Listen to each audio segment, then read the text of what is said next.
This is Darren from Property Prosperity. You've probably already heard the saying of, buying the worst house in the best street.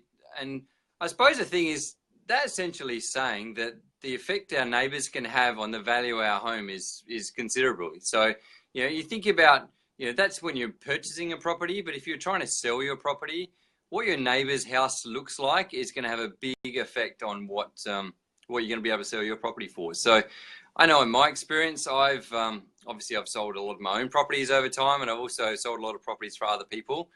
And I don't feel bad at all about going in, talking to my neighbours, trying to work out a way that I can try and improve their houses. Because at the end of the day, no one really complains if you offer to come and mow their lawns or tidy up their yard or do some stuff to try and help them out.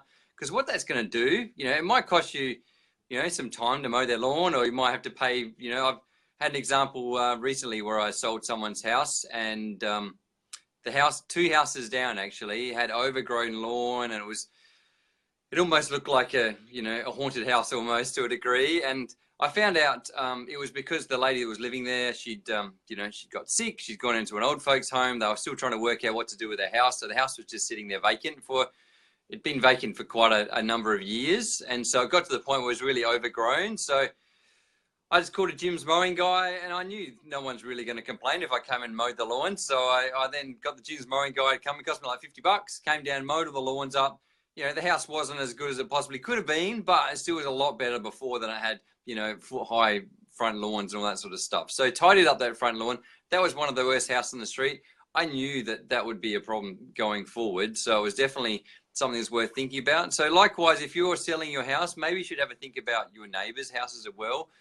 Because remember, when you have an open inspection, people don't have a huge opportunity to try and decide whether they want to live there. When buying a house is a big deal, and they're committing to living there for, 5, 10, 20 years, who knows? And so trying to determine what their neighbours are going to be like is an important factor. And I know when I've been selling houses, quite often, the potential purchasers saying, well, what are the neighbours like? And, have you had a chance to talk to the neighbours? So, that is an important factor. And so without being able to knock on people's doors and find out what their neighbours are like, they'll make snap judgments and then look at their front yard and decide how well they're going to look after the house, and make an assumption. Then, if they look after the house, then they're probably more likely to be a nicer person, and they're probably not more likely to be a nicer neighbour. So definitely worth having a think about. If there is anything you can do to try and improve some of the houses around your area, it's, for the sake of, mowing someone's lawn, or hiring someone to come and fix up their front lawn, or just removing some rubbish, or a whole pile of different little things that just make a little bit of a difference.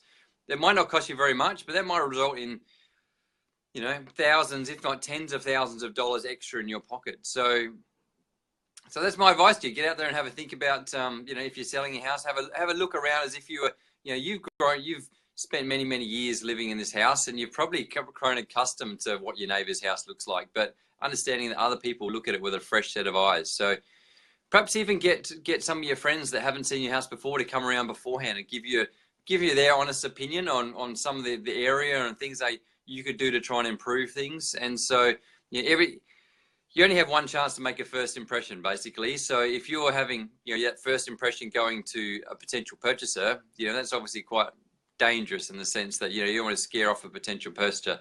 Hey Irina, thanks for joining. And so yeah, just get out there, maybe get some advice, have a few practice open inspections, I suppose. Get some of your friends to come through, give you their thoughts, and then maybe try and tweak it to try and suit what they think. And then hopefully then you've got the best chance possible then when you have your first open to try and impress people. Likewise, if you are an investor and you're looking at buying a property, then use that as a bit of a key. Like I'm telling people when they're trying to sell their property, try and make their house look as nice as possible, and also all their neighbours' houses look as nice as possible. If you've seen someone that hasn't put that effort in, that they maybe have the worst house in the best street. This is the crazy thing. You can actually buy a house at a bargain purely because they haven't made the house look as nice as it possibly can. They haven't mowed the lawn, or they haven't cleared out a whole pile of rubbish, or maybe the house is full of junk. There might be a bit of a hoarder and heaps of stuff in there. If you can overlook all those things, you've got the opportunity to, a lot of people can't overlook those things. So they might firstly not even come and look at the house in the first place, because the agent might be ashamed to put photos, or if they do put photos, they look terrible. So there's less people that turn up to the open in the first place.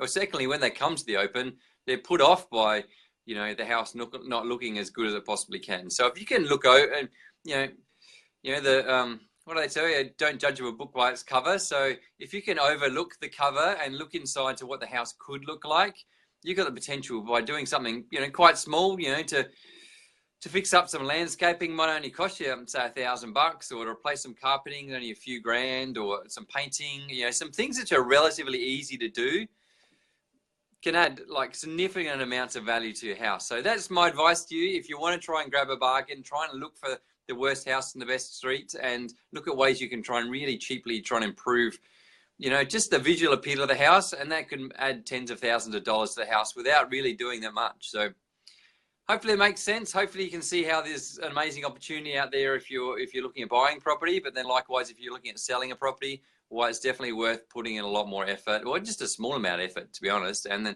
that could add tens of thousands of dollars to your pocket. So if you like what I had to say, click on the like button. If you haven't liked it, still click on the like button because I really appreciate it.